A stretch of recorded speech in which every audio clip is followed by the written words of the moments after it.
د خیر سړی د ځانه جوړ کا کوشش وکړه ستا په لاس باید یو مؤمن مسلمان ته کومک ورسیږي یو مجبوره مظلومه کس چې هغه تا ته پناه راوړه ته باید د هغه سره نصرت وکړې ته باید د هغه سره ودرېږې د هغه مجبوري د پوره کېدو کوشش وکړه که یو چا ظلم پر کړي هغه ظالم ته ودرېږه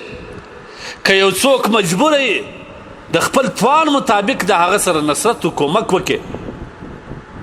او که یو څوک مریضان لري د شپې ستا د کور دروازه له وټو چې حاجي صاحب یو موټر خوراک یا د موټر سره بوځه بالکل لبیک ورته وایه دغه محتاج کس دا د الله بنده دی الله پاک جل جلاله په خپلو بندګانو باندې ډېر مهربانه دی الخلق عیال الله د الله پاک جل جلاله عیال دی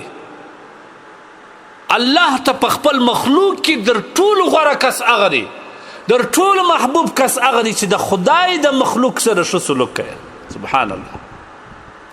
که ته نن د انسان نصرت وکې که ته نن د انسان کومک وکې که ته نن د انسان سره مرسته وکې د قیامت په ورځ په سخته ورځ چې لمر پر یوه نیزه ولاړ وي په هغه ورځ به بیا الله ستا نصرت کوي الله پر تا رحمیږي الله پاک جل جلاله به ستا مدد کوي کنه ژوند تېرېږي کنه نن څومره مجبوره خلک موږ خو الله دې هغه کسان ته هدایت وکړي چې د مجبوره په بڼه یې ځان جوړ کړي اصل مجبور یې ورک کړي که پور پیسې غواړي د ځغاستې دپاره په دا عنوان غواړي هغه اصل مجبوره کس ورک دی ځان یې ذلیله جوړ کړی دی ځان یې محتاجه جوړ کړی دی ځان یې مظلومه جوړ کړی دی ځان یې فقیر جوړ کړی دی په حقیقت کې هغه نه خو بیا هم د الله په خاطر د یو چا سره کومک کوه د یو چا مرسته کوه که د یو چا په کور کې جنجال و پوکۍ مو ورته وه ختموه هغه ته وایي چې زه آیا په ما کېږي چې داسې جنجال ورک شي آیا په ما کېږي چې داسې مشکل زه لرې کړم نبي علیه السلام څه وایي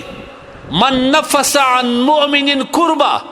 که چا د یو مؤمن مسلمان څخه غم لرې کوي الله به د دغه عمل په نتیجه کې د قیامت په ورځ هغه دروند غم د ده له اوږو څخه لرې کړي الله پاک جل جلاله هغه مؤمن مسلمان نصرت کوي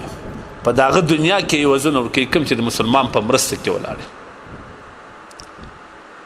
ځکه مؤمن مسلمان باید ټول یو جسد وي ستا په ګاونډ کې یو همسایه پروت هغه سره اوړي په دردو اختري دومره د علاج پیسې نه لري او ته دلته پسونه کبابیې خلک د شوکو د پتو د ورکو دپاره مېلمستیا ته راولې آیا الله پوښتنه نه کوي که ته دا پیسې په دغه دردمن کس باندې په دغه مریض کس باندې وخورې او علاج په وکړې یوه د درد ستن ورته راوړې یو ګولۍ ورته راوړې د درد په آرام سي ستا څه خیال دی د دې به کومه دعا تا ته کوي نو خدا درد ځان وبوله او د الله رسول فرمایي من یسر علی معسر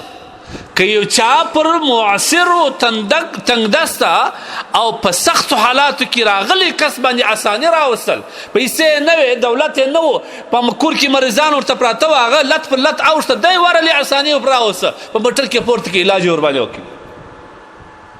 د دې په عوض کې به الله څه سرچش وکړي ته خبرې الله پاک جل جلاله به د قیامت د ورځې او د دنیا چې کومې ستونزې تا ته راځي الله به د حل کړي الله به تا ته اسانه کړي والله فی عون العبد